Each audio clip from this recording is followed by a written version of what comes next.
একজন শিশুর একটা ভিডিও দেখেন। এইসব তেল কেউ খায়? আপনারা গরিব হইলে আপনারাও কাজে নেন। এই আপু, এই এই যে, নাম কি তোমার? ফ্যান্সিটা তুমি কান্না করতে করতে কই যাও? আব্বা কইছে 4টা ডিম দিত, আব্বা 2টা ডিম দিছে। আমি তোমার মেইন রুট থেকে ফলো করতে আইতাছি, তুমি আমাকে স্পিডে হাঁটতে পারো, এই জন্য কান্না করতেছো। দুইটা ডিম দিছে দেখা। তোমাদের ঘরে মানুষ কয়জন? 4 জন। 60 জন মানুষ, দুইটা ডিম দিছে। কেন তোমার আব্বার তো টিয়া নাই? 30 টাকা 30 টাকা দেখি নেই।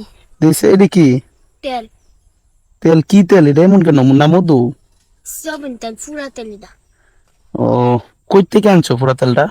আমার আব্বা যে কামড়ে ফুটাইলে হ্যাঁ হ্যাঁ। মাসে শুক্রবারে একদিন দিয়ে তেলে। ও মানে তোমার আব্বা হোটেলে কাম করে, প্রতি শুক্রবারে পুরা তেল আর কি দিয়া দেয়। আর আজকে তোমার দুইটা ডিম দিয়ে দিছে। 2টা ডিম দিছে।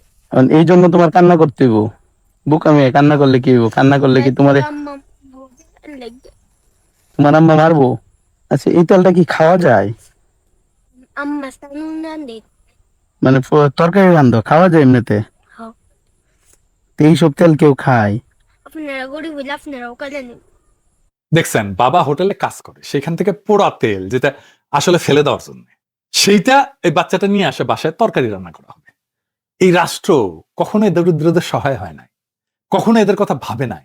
ভাবলে এতদিন পরে এই নিদারুণ দারিদ্র থাকার কথা না।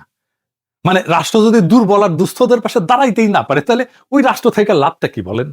এই বৃদ্ধা এই বাচ্চাটার জন্য আমাদের লড়াই জারি রাখতে হবে, কারণ এই মানুষগুলোর জীবনের সংকট বিএনপি সরকার দূর করতে পারবেই না, বাড়াইবে, আর বহু গুণে বাড়াবে। আজ প্রশ্ন একটাই, এই রাষ্ট্র কার জন্য? ঢাকা ক্লাবের বারান্দায় বসে যারা ক্ষমতার গল্প লেখে, মদ খায় তাদের জন্য, নাকি সেই বৃদ্ধার জন্য যার হাতে থালা আছে কিন্তু থালায় খাবার নাই, নাকি সেই শিশুর জন্য যে হোটেলে ফেলে দেওয়া পোড়া তেল নিয়ে আসে বাসায় কারণ তার মা রান্না করবে কিছু একটা, যেভাবেই হোক? এই রাষ্ট্র কি তাদের, নাকি শুধু বন্দোবস্তের? সেই বন্দোবস্ত যে বন্দোবস্ত এতদিন ধরে চলে আসছে।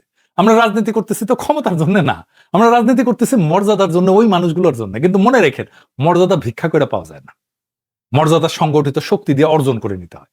আমরা শুধু ভালো মানুষ হলে চলবে না, আমাদের প্রমাণ করতে হবে আমরা শাসন করতে পারি, আমরা অর্থনীতি বুঝি, আমরা রাষ্ট্র বুঝি, আমরা ন্যায় বুঝি, আমরা ইনসাফ বুঝি, আমরা ভয় পাই না। যেদিন মানুষ দেখবে এই শক্তি নৈতিক, দক্ষ এবং স্থির, সেদিন এই বন্দোবস্ত কাইপা যাবে। কারণ তখন মানুষজন আরো ব্যাপকভাবে আমাদের পিছিয়ে এসে দাঁড়াবে। আজ যারা ভয় দেখায়, যারা ন্যারেটিভ বানায়, তারা জানে সময় বদলাইতেছে, বদলাই গেছে অলরেডি।